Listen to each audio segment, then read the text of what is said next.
Hello friends, welcome to my channel. ഞാൻ ഉണ്ടാക്കാൻ പോകുന്നത് പഴംപൊരിയാണ്. അതിൻ്റെ ഇൻഗ്രീഡിയൻസ് നോക്കിക്കോളൂ. ഇത് മൈദയുണ്ട്, ടർമറിക് പൗഡർ, ഷുഗർ, കുറച്ച് ഉപ്പ് വേണം, പഴംപൊരിക്ക് പഴം വേണം. ഉണ്ടാക്കി തുടങ്ങട്ടെ. മൈദ ഇട്ടു, ടർമറിക് പൗഡർ ഇട്ടു, ഷുഗർ ഇട്ടു, ഉപ്പിട്ടു. ഒന്ന് ഞാൻ കുഴച്ച് വയ്ക്കുന്നു. കടല മാവിൽ മുക്കി വെച്ചിട്ടുണ്ട്. ഏത്തപ്പഴം അതിന് എണ്ണയിൽ ഫ്രൈ ചെയ്തെടുക്കാം. സ്റ്റൗ ഓൺ ചെയ്ത് വെച്ചിട്ടുണ്ട്. അടുപ്പിൽ ചീനച്ചട്ടി വെച്ചിട്ടുണ്ട്. ഒന്ന് ചൂടാവുമ്പോൾ എണ്ണ ഒഴിക്കുക, ഫ്രൈ ചെയ്ത് എടുക്കുക. ഇത് 3 തവണയായിട്ട് ഞാൻ ഇടുകയാണ്.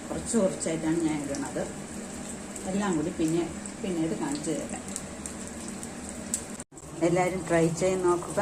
നല്ല പഴുത്ത ഏത്തപ്പഴമാണ് പഴംപൊരിയായിട്ട് ഉപയോഗിച്ചിരിക്കുന്നത്.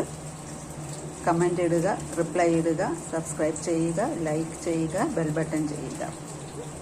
Thank you.